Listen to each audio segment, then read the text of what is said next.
In the Austrian Alps, 1,500 meters above sea level, where no commercial farmer thought anything could grow, Sepp Holzer was doing the impossible.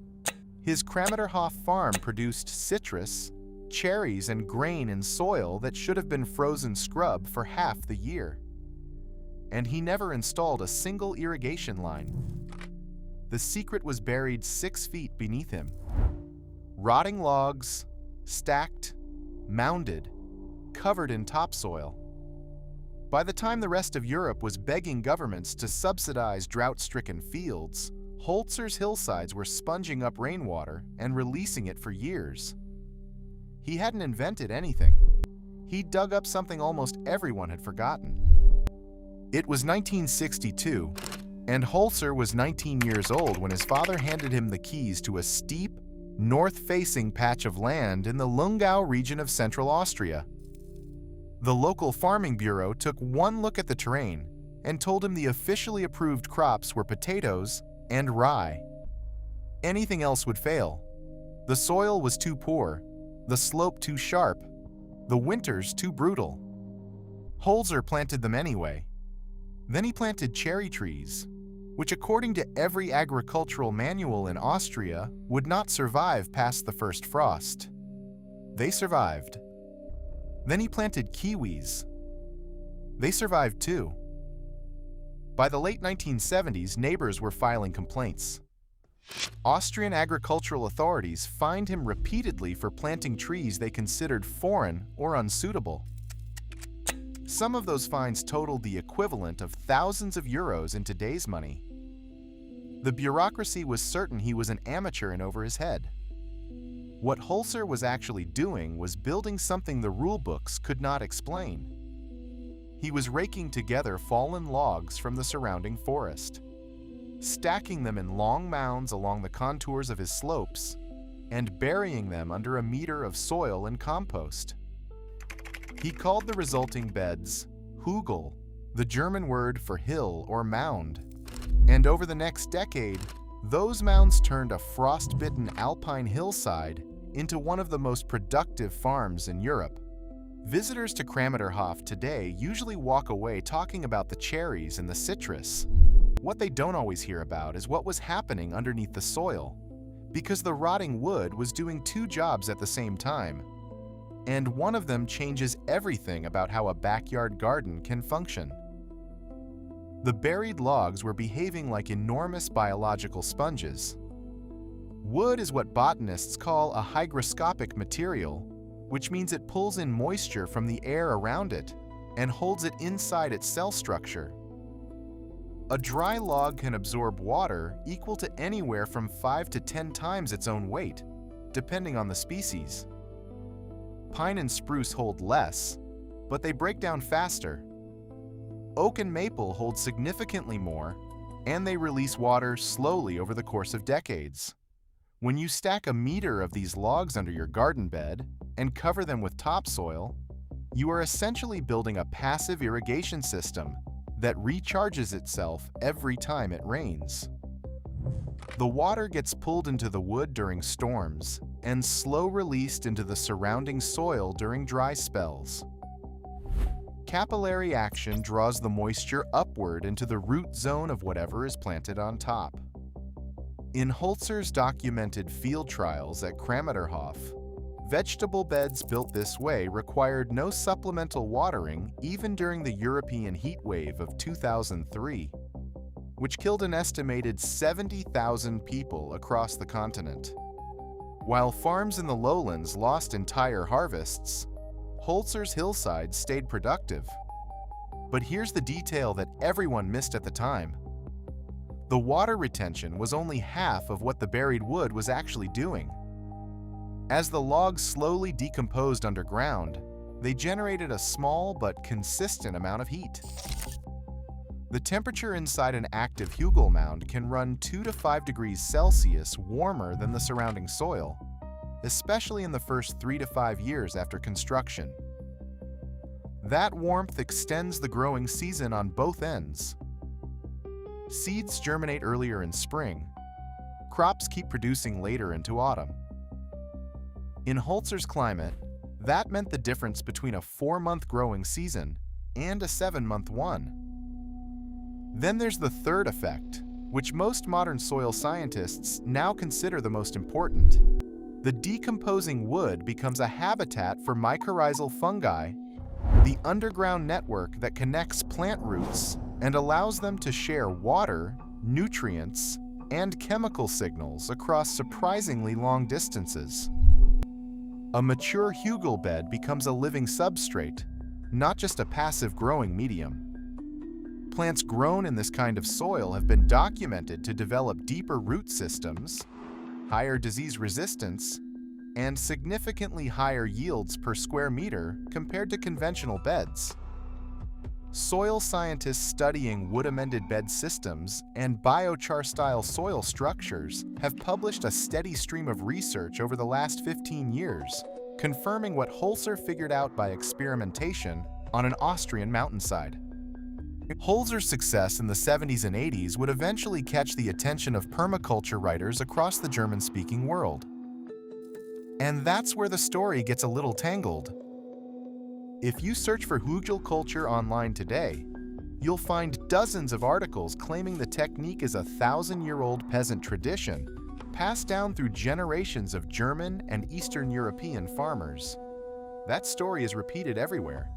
It's also not actually true, at least not in the way it's usually told. The trail of evidence for that 1,000-year claim runs about as deep as a backyard compost heap. What is documented is this. The technique as a named, formalized method enters the historical record through Holzer's own writings and through a small number of German horticultural authors in the 1970s and 80s, including a writer named Hans Bebe, who published widely on raised garden beds. The underlying principles, burying organic material to improve soil fertility, building raised beds over woody debris, using forest litter as a soil amendment, those principles are genuinely ancient and genuinely global. Indigenous farmers in the Amazon built terra preta beds layered with charcoal and organic matter at least 2,000 years ago. Mesoamerican Chinampa systems used floating mounds of decomposing vegetation to grow food for entire civilizations. The principle of letting buried biomass do the work of irrigation and fertilization is not new. The specific German name and method, however, is much more recent than the marketing suggests. But the version you've heard, the romantic story about Bavarian grandmothers passing the secret from generation to generation, that version covers up something more useful. The real story isn't that Hugelkultur is ancient. The real story is that it works. It costs almost nothing. And the reason most home gardeners have never heard of it has nothing to do with how old it is. By the early 2000s, Hugelkultur was no longer just an Austrian curiosity. Homesteaders in the American West, drought-stricken Australian farmers, urban gardeners in Spain, and permaculture practitioners on 6 continents were experimenting with their own versions. And 4 main methods emerged, each suited to different climates and yard sizes. The first and most traditional is the classic mound bed. You dig a shallow trench, fill it with logs of varying sizes, layer in branches and woody debris, add a layer of nitrogen-rich material like grass clippings or manure, and cap it with topsoil to a depth of around 30 centimeters. The resulting mound stands about a meter tall and can hold its water retention properties for 15 to 20 years before the wood breaks down enough to require rebuilding. This is the most productive method per square meter, but it requires the most labor up front. The second method is the sunken or buried bed, sometimes called a flat hugel. Instead of building up, you dig down. The logs go into a trench at ground level, get covered with soil, and the bed sits flush with the surrounding yard. This version works better in windy areas and very arid climates, where a tall mound would dry out from the sides. It's also more practical for homeowners worried about how a meter-tall hill is going to look in their backyard.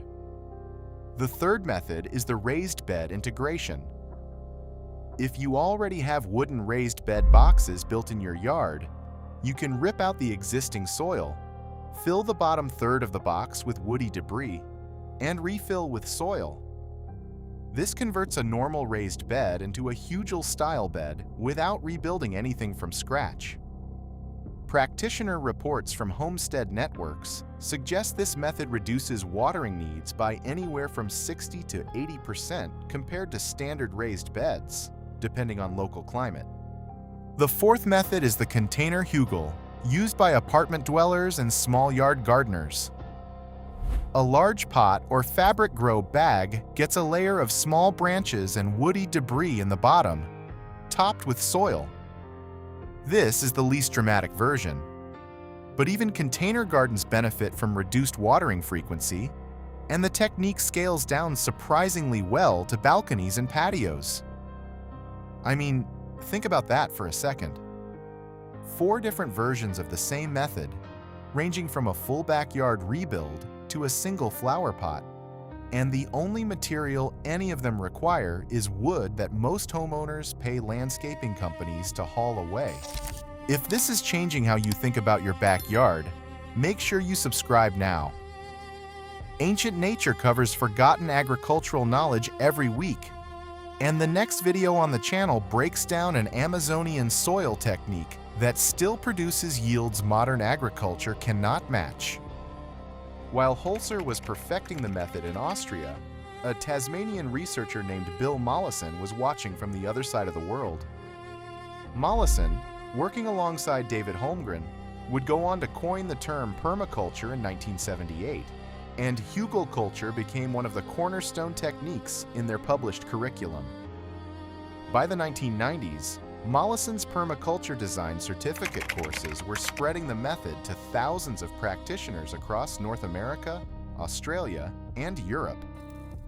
And yet, despite all of that documentation, despite decades of confirming research, despite 4 decades of successful homestead implementation, you cannot walk into a single major garden retailer in the United States today and find Hugelkultur on the shelves. You will find drip irrigation kits priced between $50 and $400. You will find moisture retention crystals, smart sprinkler controllers, hydrogel additives, and bagged peat moss marketed as a water-saving amendment. You will not find any reference to the one technique that makes most of those products structurally unnecessary. The decision to leave Hugelkultur out of mainstream gardening media seemed minor when it started in the late 1970s. It wasn't. That was just the story the public knew. Behind the scenes, the economics of the home gardening industry depended, and still depend, on customers who need to buy something every season. The market for residential irrigation equipment in the United States alone was valued at over $3 billion in 2024. The market for soil amendments, fertilizers, and moisture retention products is larger still. Agricultural extension services across the country, which exist to provide farming education to the public, are partially funded through fees and partnerships with the same chemical and equipment manufacturers whose products they recommend. The University of Vermont and several other land-grant institutions have published research confirming Hugelkultur's water retention benefits. Almost no county extension office in the country teaches it as a primary recommendation. By the early 2020s, a second wave of peer-reviewed and Homestead Network research was independently confirming that wood-based soil systems retained significantly more moisture during drought conditions than conventional irrigated beds. The numbers varied by climate and bed age, but the pattern was consistent. The studies made almost no impact in commercial agriculture or retail gardening media. The reason is structural, not conspiratorial. There is no business model around teaching customers a technique that requires them to buy nothing. You'd think someone in the multi-billion-dollar residential gardening industry would have said something. Nobody did, because nobody had a financial reason to. This is what makes the Hugelkultur story different from a typical conspiracy. There is no smoke-filled room. There is no coordinated cover-up. There is just a market that profits from your dependence on inputs and a quiet structural pressure to keep recommending the inputs and leave the alternatives unmentioned. Once you see how that pressure works, you stop expecting the gardening industry to teach you anything that doesn't sell you something. Sepp Holzer is in his 80s now. His Krameterhof farm is still running, still producing, still operating without a single industrial irrigation line. He spent the last 30 years consulting with farmers in Russia, Portugal, Scotland, and the United States, often on land that local experts insisted was unfarmable. In most of those cases, his first instruction is to start digging trenches and burying wood. And in most of those cases, within 3 to 5 years, the land starts producing food. The hillside that Austrian agricultural authorities once fined him for planting cherry trees on is now visited by researchers and journalists from around the world. The fines are long gone. The cherry trees are still there. What stays with me about this story isn't the water savings or the yield numbers, though those are real. It's the question of how much practical, useful, demonstrably effective knowledge has been quietly removed from mainstream awareness because no industry profits from teaching it. Hugelkultur is one technique. There are dozens of others that work the same way. Buried in old books, scattered across forgotten farms, waiting for someone to dig them up and try them. Which leaves a question worth sitting with. What's growing in your yard right now that depends on something you have to buy every season? And what would happen if you stopped buying it and tried this instead? Drop your local climate in the comments. I want to know who's tried Hugelkultur, who's about to try it, and who's never going to look at a bag of moisture retention crystals the same way again.